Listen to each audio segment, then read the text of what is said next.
কি ভাই কারে চান? আমি কারে চাই সেটা দিয়ে আপনার কি? আপনি আপনার কাজ করেন। আমি তো আমার কামই করতেছি, অনেকক্ষণ ধরে খেয়াল করতেছি আপনি এই বাড়ির সামনে খালি উকি ঝুঁকি মারতেছেন। কি ঘটনা কি? ভাই আমার মন চাইছে, আমি গুড় করতেছি। আপনারা কয়ে নিতে হইব? অনুমতি নেওয়া লাগবে এখান দাঁড়ায় থাকতে?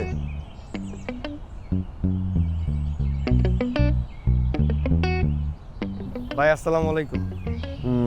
ওয়ালাইকুম আসসালাম। ভাই আপনার গেট আপ জামা কাপড় সব দেখে মনে হইতেছে আপনি কোনো একটা কামে এই জায়গায় আইছেন। ভাই আপনি কোরবানির পশুকে সাজাইতে দেখছেন? হ্যাঁ ভাই দেখছি। এখন আমি কোরবানির পশুর মতো সেজে আছি, একটু পর আমার জবাই, বুঝতে পারছেন? এবার ভাই কথা ক্লিয়ার কিন্তু অর্থ ক্লিয়ার না। ভাই আমি ক্লিয়ার ম্যান না যে আপনাকে আমি সরাসরি বুঝাবো। যাই হোক, আমি একটা কাজে আসছি ভাই। এই বাসার দোতলা একটা পোলা আছে না ছোট করে, আমিও নয়া মাস্টার, আজকে আমার পয়লা দিন, আমি ওটা পড়াইতে আসছি। ওই পোলা আছে বাসায়? ওই পোলা তোর বাপে স্কুলে নিয়ে গেছে, এখন আয় নাই। হ্যাঁ রে, ছাত্র মানুষ তো সারা জীবন স্কুলেই থাকবে। আচ্ছা ভাই, একটা কথা বলেন তো, বাসার লোকজনগুলো কেমন?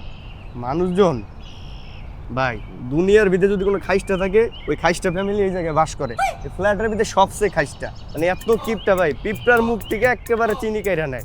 আপনি যদি ওরে পড়ান মাসে সে 1 টাকা নিয়েও বাসায় যাইতে পারবেন না। আর এই যে আমারে দেখেন, এতদিন ধরে এই বাসায় কাম করি, জীবনে 10 টাকা বকশিস দেয় না, বুঝছেন ভাই? আর আপনি পড়াইবেন, খালি সালাম দেই আর হাত নামাই। কি কোন ভাই, এত খাইস্টা? হ ভাই আমি শুনে তো নিজেই কষ্ট পেয়ে গেলাম। এত চিন্তা করেন না, থাক। আপনি যেহেতু আমার বাঁচাইছেন, উপকার করছেন, ইনফরমেশন দিয়ে 10 টাকা আপনার আমি বকশিস দিলাম। এরকম না আপনি কিছু চাইছেন, আমি তো দিচ্ছি। থ্যাংক ইউ ভাই। ভাই আপনারও থ্যাঙ্কস, মনে থাকবো আপনার কথা ভাই। আমার ভাই অনেক আসসালামু আলাইকুম ভাই। উপকার করছেন ভাই। ওয়ালাইকুম আসসালাম। বাবা রে বাবা, খাইস্টা আমি নাই। লোকটা ভালোই আছে, উদয় খারাপ ব্যবহার করলাম, 10 টাকা জানতে হইলো।